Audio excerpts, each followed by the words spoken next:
Hi,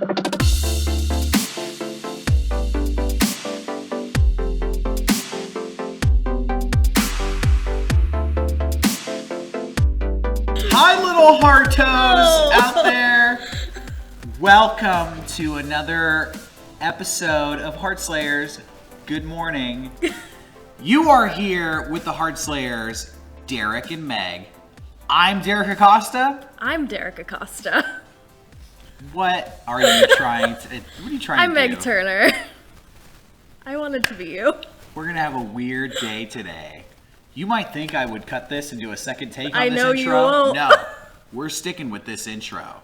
This is a good intro, and this is going to be a good episode of HeartSlayers. Today we're going to be taking calls, answering emails, solving all the world's relationship problems. We are the best at what we do, so let's get to it.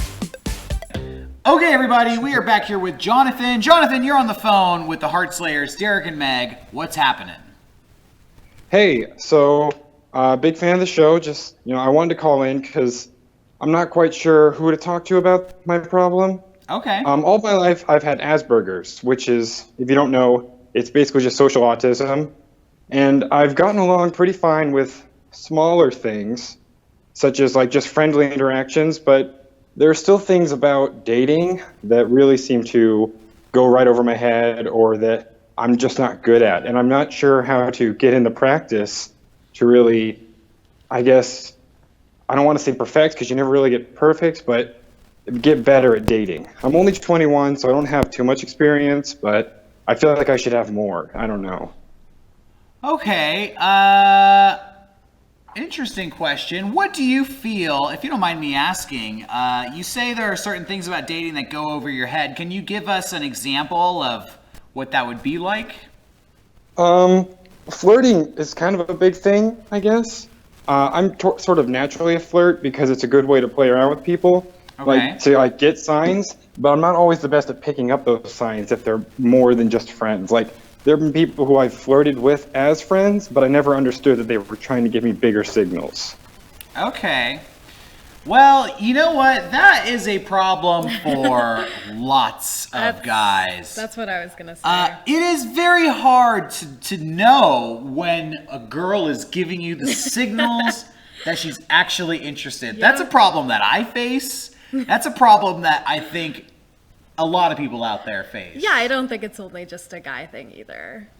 Okay. What do you mean? You think girls have problems picking up on the signals? Yeah. Really? I mean, I do. I feel like guys are really obvious about it. They are, but then at the same time, like, they could be subtle, and then, like, in my case, I usually think people are just being friendly. Yeah. And I'll completely miss a signal because I'm like, oh, he's just nice. Yeah. Jonathan, have you gone on any dates with anybody, or have you? Oh, yeah. I've been on plenty of dates, and I don't know. Maybe it's like just what I want out of life thing is different. I've dated, believe it or not, half the women I've dated have actually been moms, as weird as that is. So, like, I don't know if maybe it's that, like, I'm not on the same level as most girls my age. I don't know. Half the women you dated have been mothers, you say? Yeah. Are you seeking them out, or does it just kind of happen? No, I'm not. No, I'm not. It just sort of happens. Okay. In the most recent time that it happened, I specifically was very cautious about getting into the relationship because I would hate to get attached to a kid and then leave and affect the child too. Well, that's But good. I also found that I stayed in the relationship longer for the kid. So I don't know. I guess it's nothing I'm trying to do. How just old happened. was that last woman you dated? The last woman was only a year older than me, but the biggest age gap that's been there is 9 years. So Wow. How old were you when you were dating the person who was 9 years older than you? I was 19. She was 31, so something like That's so more I guess than that's not 9 exactly years. nice. That's like Yeah. 12 years. Yeah, and then other than that, there was a 26-year-old when I was 20. Okay. So, Well, I mean, it sounds like you don't have a problem picking up on the signals. Most guys find it intimidating to talk to an older woman or to date an older woman.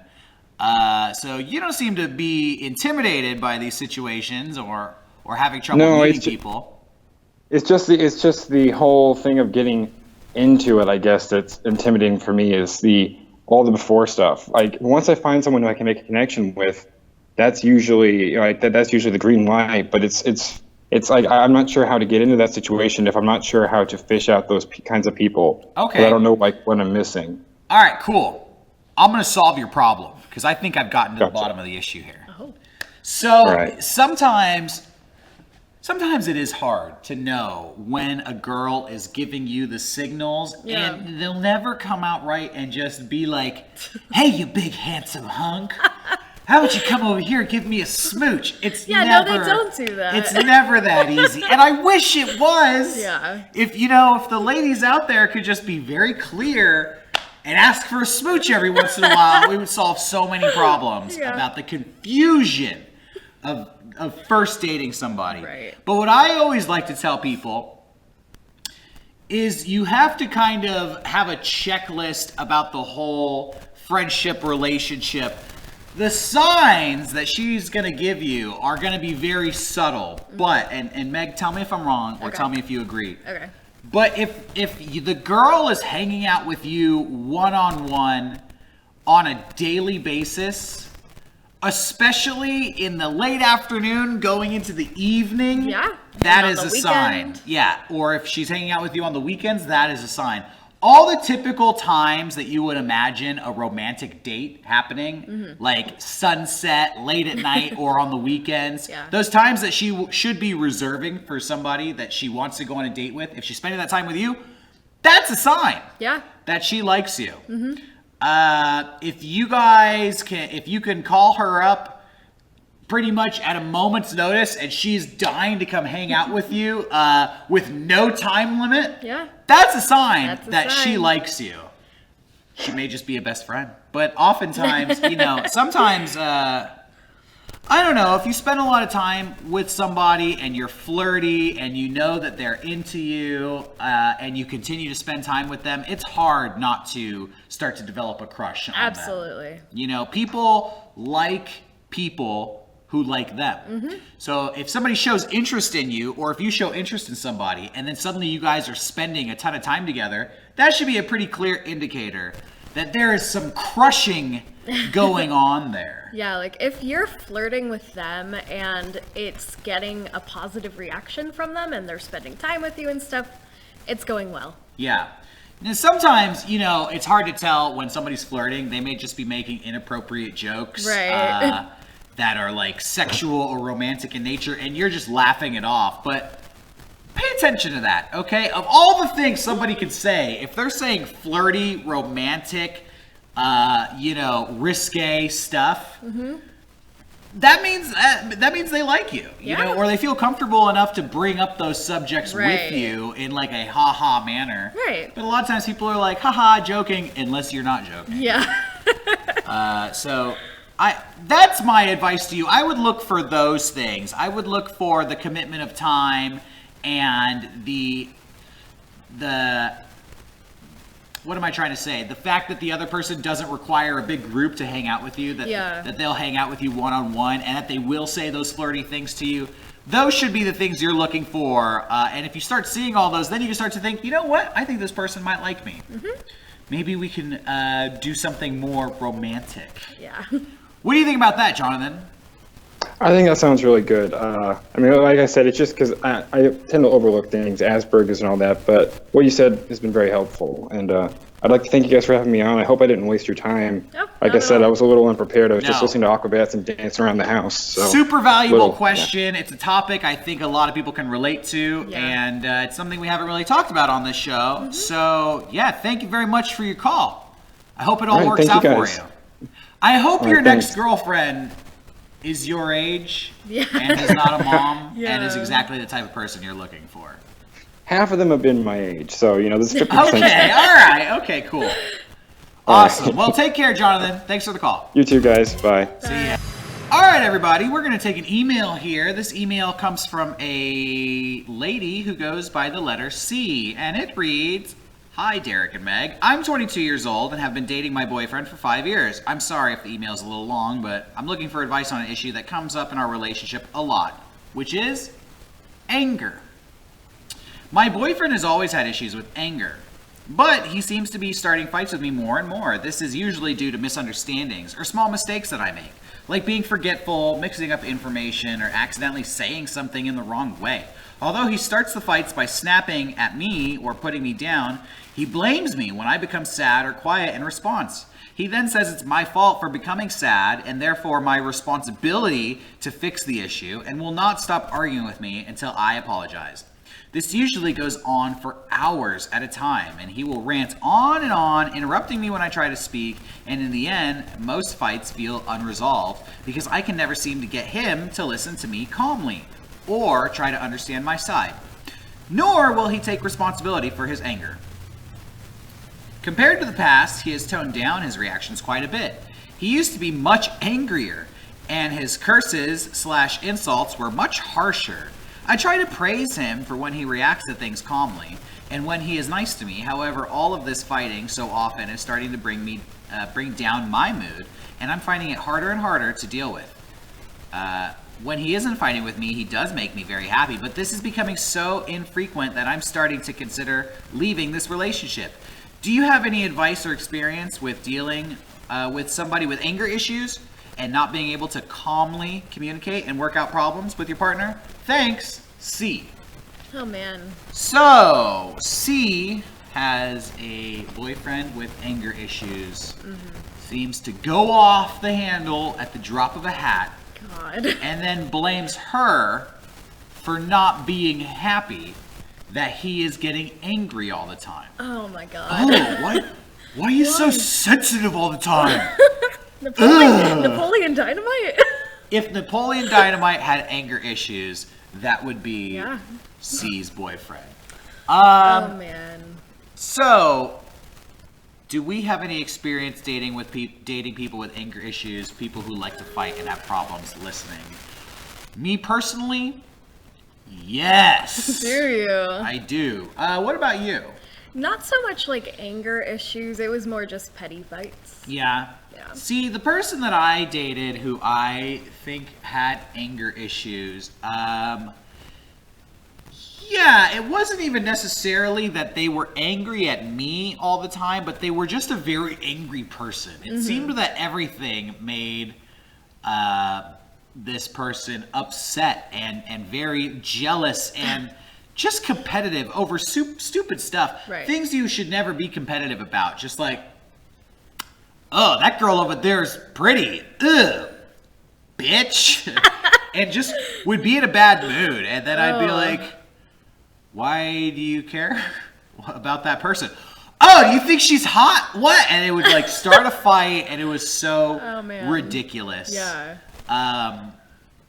So yeah, honestly, when you're dating a person like that, it shouldn't be your responsibility to change that person or to make that person a better person. No. It's really unfair to expect one half of the relationship to improve the other half of the relationship. Yeah, and the thing that stuck out to me the most was the insults aren't as bad as they used to be. Yeah. Like, oh my God, there should be 0 insults in any relationship. That's oh true. My God. Yes. Or the insults should be playful. Yeah. Oh God. You know, what's funny is the thing that stuck out to me from C's email was the line, I try to praise him when he doesn't fight with me. Basically, you're trying to use positive reinforcement. Yeah. Which is commendable, and is how you would train a child. That's what I was gonna say. You're kind of babying him. That's how you would train a child to have social interactions with positive reinforcement.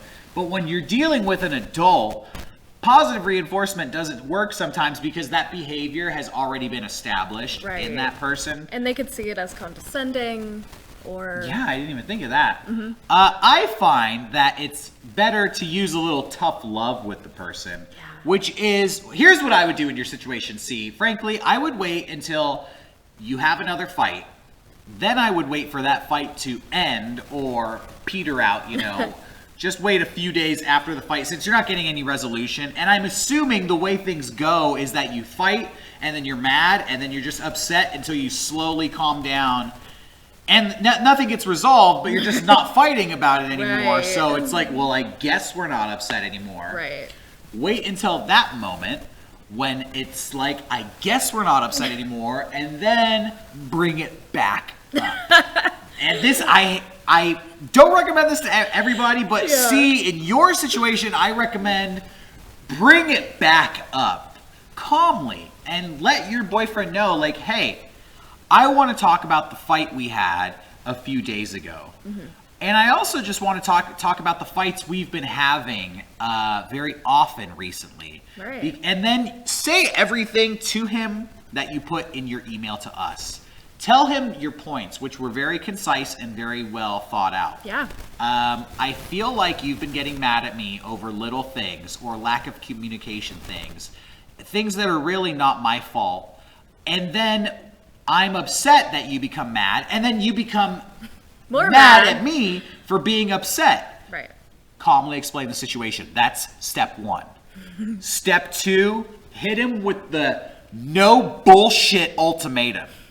Hear me out on this. Yeah. You've calmly expressed what you don't like about the things he does in this relationship. Now you tell him,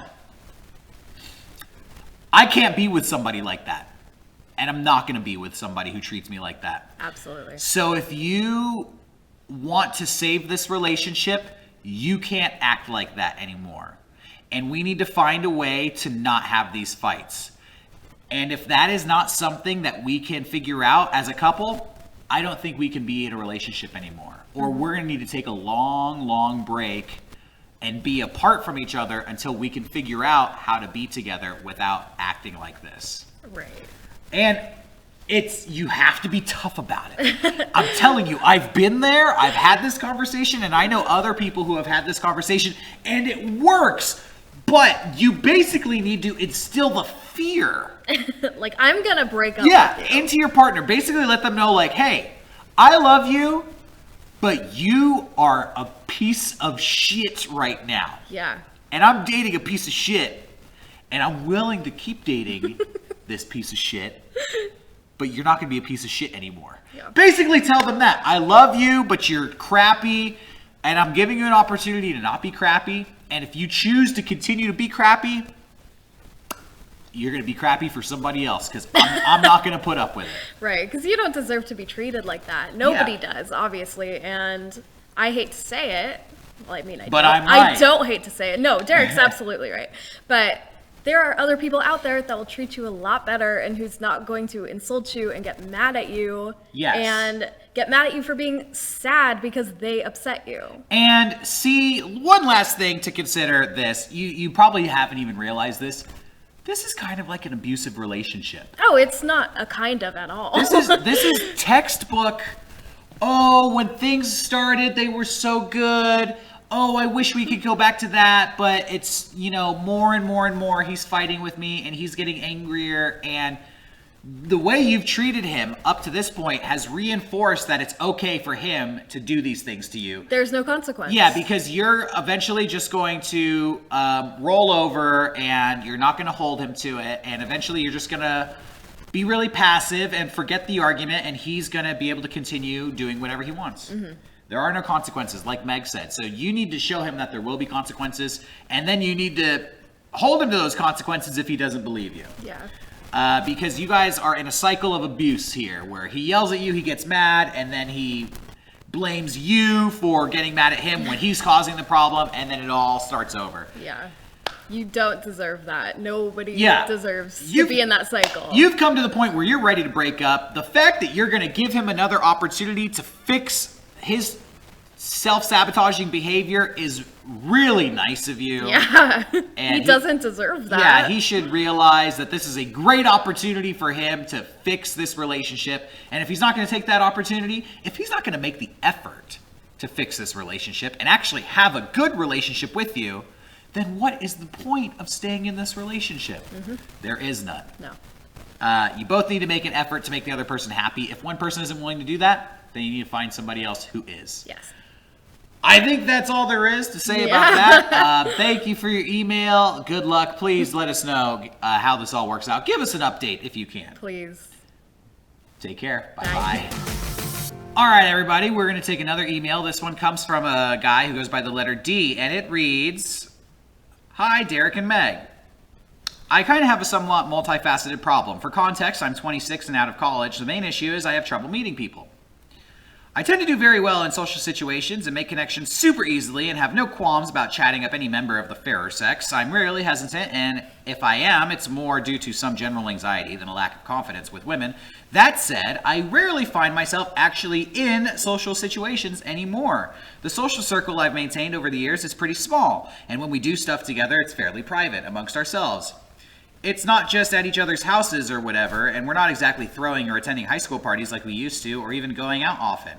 They're all either in relationships of their own, busier than ever with work, or at this point, so over the bar or club scene. And to be honest, I am too, so I can't really blame them for that.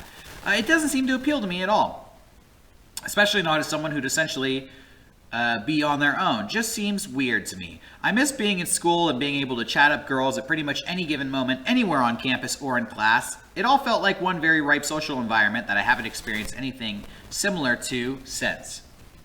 I've tried the whole dating app thing, but I found that my goals don't really tend to match up with those of the people I'm matching with on these apps. It's probably more appropriate to refer to these as hookup apps. It's been a few years since I've been in anything that I consider a serious relationship, but I do consider myself a very relationship-oriented person and an all-around pretty rad person to date. I'm just having trouble meeting people through these apps, and there are also through these apps that are also relationship-oriented. I don't really know where to start looking outside of these apps, but I feel like I'd have so much better luck if I did. Every time I start to get to know someone through one of these apps, I only find that they are more interested in something physical than they are emotional. I get discouraged and put the whole thing down for a while and just shift my focus elsewhere. Then when I finally do try again, I find the whole process to be more of a chore than I did last time. It's getting pretty tiring going through the motions each time. I keep taking these long, effortless breaks where I'm not attempting to meet anyone, and in the meantime, I'm not getting any younger. Rinse, wash, repeat. I don't think it's impossible to find someone to date on a dating app, but it seems to me that it's never what any of the girls I find myself interested in are actually looking for themselves. I'm just not having any luck meeting like-minded people this way. I wanted to diversify my options and start looking elsewhere. So I guess if I could summarize this, I think I'd do better to meet people in real life. But I honestly don't know where or how to meet people as a single 20-something dude on my own outside of the environment of a club/bar. But I'd like some ideas if you've got any. Thanks so much in advance. I really do appreciate the advice. D.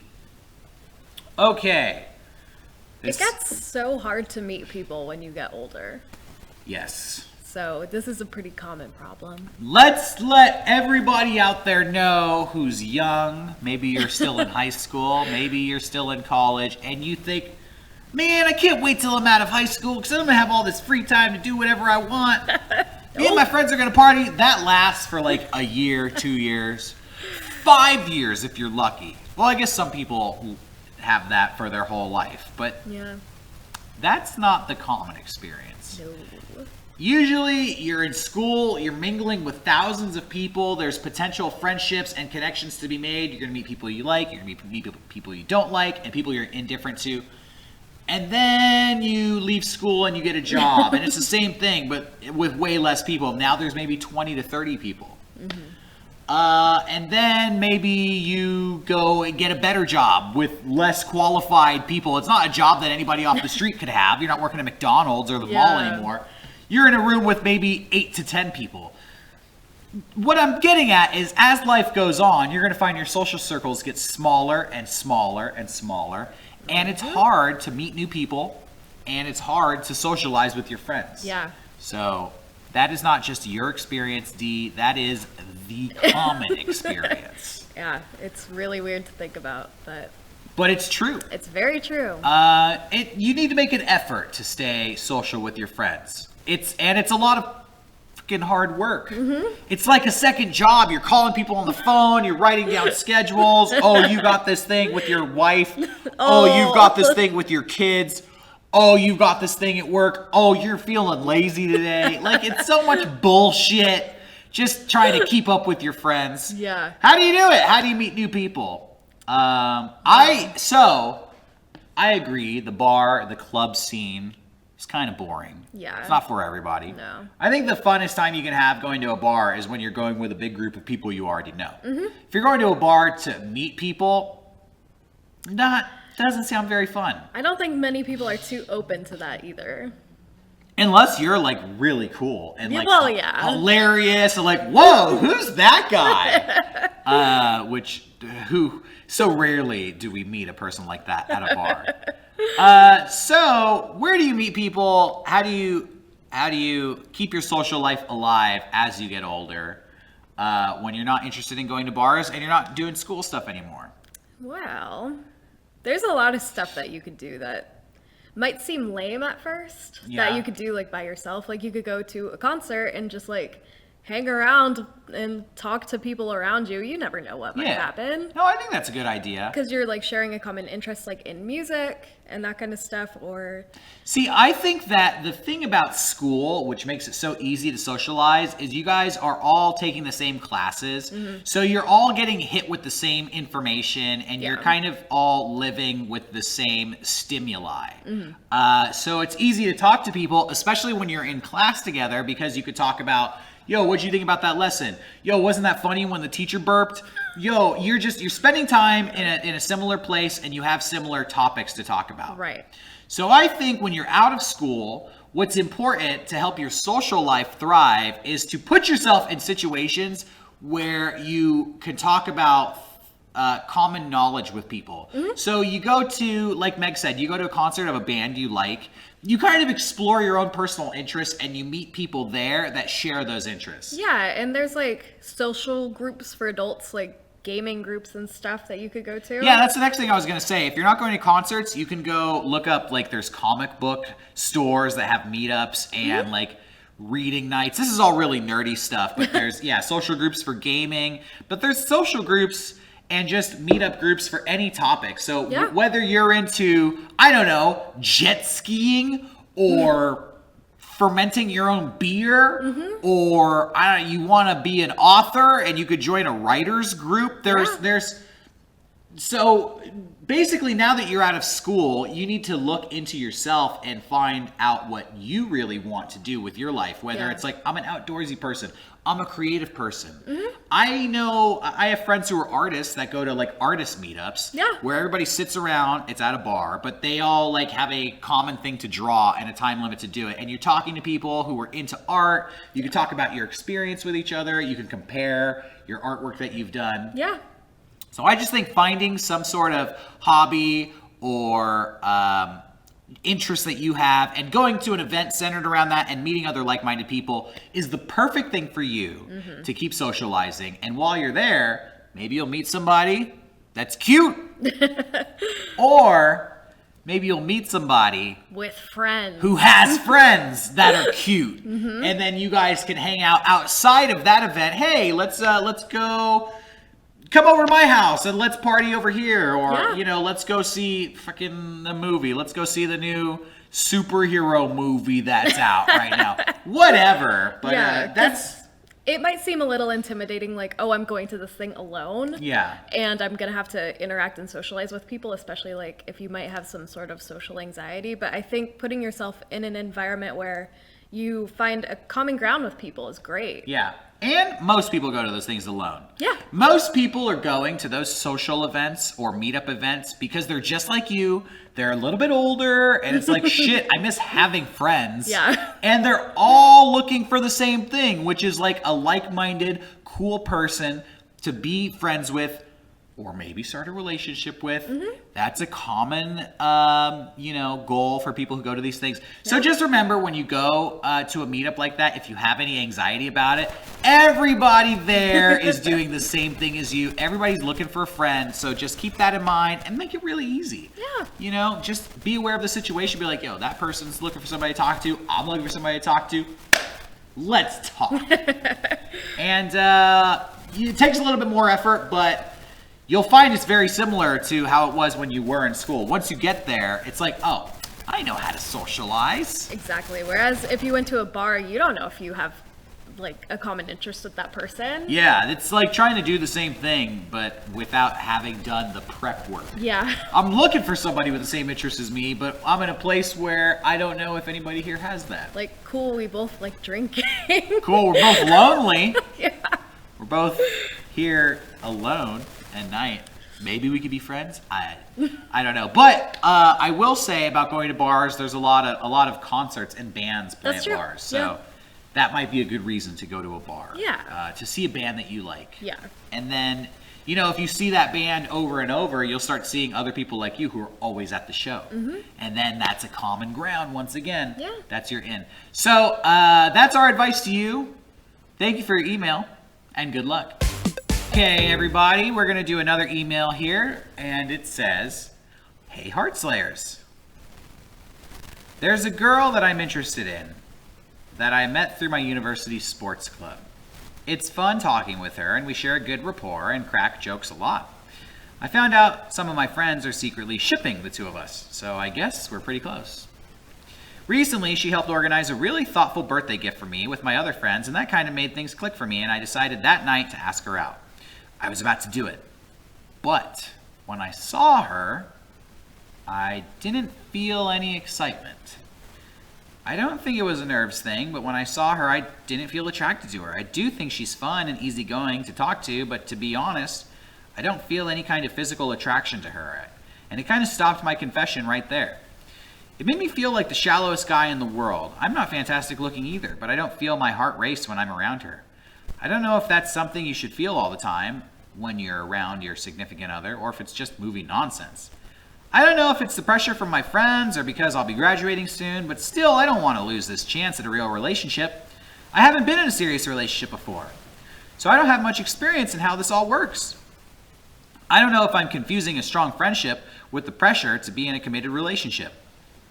I've also seen how bad my parents' marriage went, as well as my brother's relationships, and it makes me want to make sure I'm doing things right. I don't know if by settling with her, it will only cause problems in the relationship down the line, or if that's even fair to her.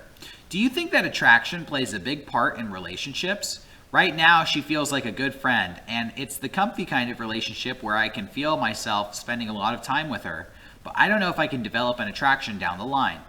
I'm going to a music festival in a few months with her, so I'll see how things go from there. But should I pursue this relationship, or is the lack of attraction a sign of something else? Thanks from a 21-year-old confused, shallow dude." So, he wanted to ask out this girl. He had a crush on her, but when it came time to do it, didn't feel the attraction suddenly and decided maybe we should just be friends. What's your take on this? Well, the thing that stuck out to me the most was the settling part. Okay. Because I don't think you should settle for anyone. Okay. Because I don't think that would be fair to her, personally. Yeah. Because she might be super into you. I don't know. I don't know the situation. She might also feel the same way about you. You could be a really good friend to her. But if she is really into you and you're just settling, that's unfair. Like, that sucks. Yeah. Yeah, you could develop an attraction later on, but like I said, I don't think you should settle. I think you should go for somebody that you are attracted to. Okay, here's the thing. Wait. Okay, there's more. Not just physical attraction. Right. That's important. Personality attraction. Exactly. There should be some chemistry there. Oh, absolutely. Now, here's how I'm reading into this, and maybe I'm way off base. Okay. Sounds like it took a while for this guy to work himself up to the point where he wanted to ask this girl out. Okay. He mentions that he's never been in a serious relationship before. Okay. I think he might be scared. Okay. To ask her out. For various reasons, right? He mentions that, my parents had a bad marriage. You shouldn't be thinking about your parents' marriage when you're considering whether you should ask a girl out on a first date. That's a good point. My brother has had so many bad relationships. I just want to make sure I'm doing things right. There's so much fear in those statements that you are worried that this relationship is not going to be right. It's not going to work out. You've kind of talked yourself out of the relationship before it's even started. You're thinking so far ahead. Yeah. And you're thinking about all this negative stuff. Now, when it comes time to do something that you don't want to do, when you have to, and this, I'm talking about like on an evolutionary level, when a human being is faced with a task that they don't want to do, their body will start to play tricks on them. Yeah. Have you ever made plans to go out with your friends or even out on a date, and then like an hour beforehand, suddenly it's like, I don't know if I'm going to be able to do this. I'm suddenly feeling like so tired. Yep. That is your body trying to shut you down so that you don't have to face an uncomfortable situation. And I think that is what is happening with this situation here. That's a good observation. I didn't even think of that. Yeah, I think that he was getting ready to go ask this girl out, and it was like, well, shit. This is like fucking intense. She might say no. Or maybe, I don't know, maybe this will all go bad. Do I even want to ask her out? Whoa, hold on. I don't even know if I'm attracted to her anymore.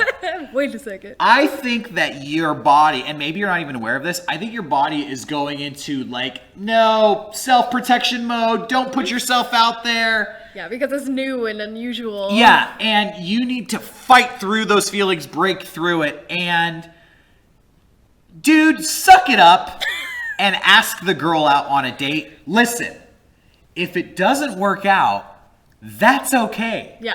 If you guys have a bad date and it's like, maybe we should just go back to being friends, that's okay. If you have 3 or 5 or 10 dates together and then you realize you don't want to be together anymore, that is also okay. That is how dating works. Mm-hmm. That is how the world of dating is supposed to go. Yeah. You spend time with the person, you get close to them, they show you things that they don't show everybody because you are dating. And maybe you like those things, or maybe now that you've seen a side of them that they don't show to everybody, you've realized, hey, this isn't the person for me. Mm-hmm. And you break up.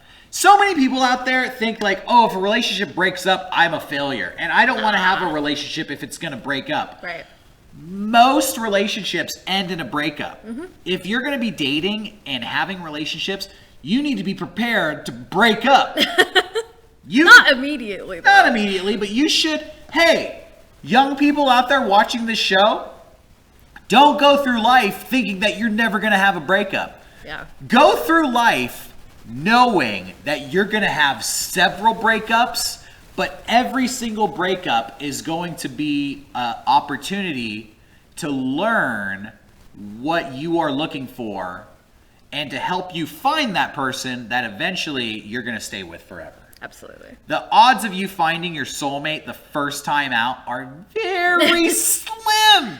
Mm-hmm. Every time you date somebody, you learn more about yourself and you learn more about what it's like to be in a relationship. Yeah. And when you break up with that person, you learn more about what doesn't work for you in a relationship. You can learn more about what you could have done better. It makes you a better partner for your next relationship. And it puts you closer to that ultimate goal of finding your soulmate, your significant other, the person you're meant to be with. Yeah. So I would never not go into a relationship because of a fear that it won't work out, unless it's like a really justified fear. Right. Like, oh, this person is a psychopath and they've dated 20 of my friends and it's all worked out and now I'm going to have my shot. No, that one is probably not going to work out and that one is safe to avoid. Right. But if it's, hey, I've met this person, they seem to really like me, I think I like them, hey, give it a shot and don't overthink it beyond that. Right. No, I could see where you're coming from. Definitely. Sometimes, too, the physical attraction comes later. Yeah. Yeah, once you've got to know the person. Absolutely. And sometimes, honestly, really ugly people become really hot once you get to know their personality. And it's like, yo, when I saw that face, didn't think anything of it. Yeah. But then we hung out a couple of times, And I really, really like this person. Yeah, they get more and more attractive. Yeah, they do. So, I have a friend, a very good friend of mine, who recently got married. And the person that she married, I remember when she started dating that person. I remember when they first started dating. And she told me, like, I've got this new boyfriend, but I don't know if I like him. Really? And I was like, yeah, why? What's the problem? She's like, because I'm only attracted to him when I'm drunk. Oh, no. And when I'm sober, I think he's really ugly. Oh, God. And I told him, I didn't have a HeartSlayers advice show back then. I didn't even really know what to say. I was like, oh, well, that's interesting. Let me know how it works out. And they spent time together only when they were drunk because that was their comfort zone. Okay. But eventually, those late nights would turn into early mornings the next morning, and they're not drunk anymore. Right. And as they spent more time together, she found that she fell in love with this guy, and she ended up marrying this guy. Yeah. A person that she said she thought was ugly, she ended up marrying. Yeah. So let that be a lesson out there that sometimes the attraction is not there at first, but that person may still be really good for you. Right, yeah. I mean, this guy called himself shallow. Yeah. Try not to be so shallow. I don't think he's shallow. No, he's not shallow. You know what? He's scared. Yeah, I think you're scared. You're an honest person, and you're being honest with us, and I'm taking what you're saying, and I'm interpreting it as this is something your subconscious doesn't want to go through with because it's easier to stay at home and it's easier to stay single. But in your heart, you want this. Listen to that. Be tough on yourself. Force yourself to do it. Get the first one out of the way. Yeah, give it a shot. Give this girl an opportunity to impress you. Yeah. If it doesn't work out, then it doesn't work out. And then you can go back to being single. But you know what? Try it. Yeah. That's what I say. I agree. Thanks for the email. Let us know how it all works out for you. Good luck. Okay, everybody, that's going to wrap us up for today. Thank you so much for watching. And hey, big thank you to everybody who supports Mega64 on Patreon. For just $1 a month, you get access to all the HeartSlayers episodes 1 week early. Also, I want to give a big shout out to everybody who watches us on YouTube and leaves a comment in the comments section. We are very good at what we do. But you guys are also very good at the advice giving. Yeah. And if you have your own take on any of these issues, please don't hold back. Write it in the comments. We read the comments, and you know what? Sometimes it makes me think. It gives me a new perspective on a situation. Yeah. It's like, that's something I never would have thought of, and it actually makes us better at what we do here. It does. And for everybody who's calling in, writing in, they love our advice, but they love your advice too. So big shout out to everybody all the little HeartSlayers in the YouTube section. Hey, if you want to get updates on this show, or if you just want to follow what's going on in our lives, you can follow us on Twitter. I am at Gustavo. And I'm at Furnace Yes, and we will be back here every other Tuesday at 10 a.m. taking new calls. So, until next time, take care of yourselves. See you later. And each other. Bye. That's a Jerry Springer quote. Oh, God. Bye.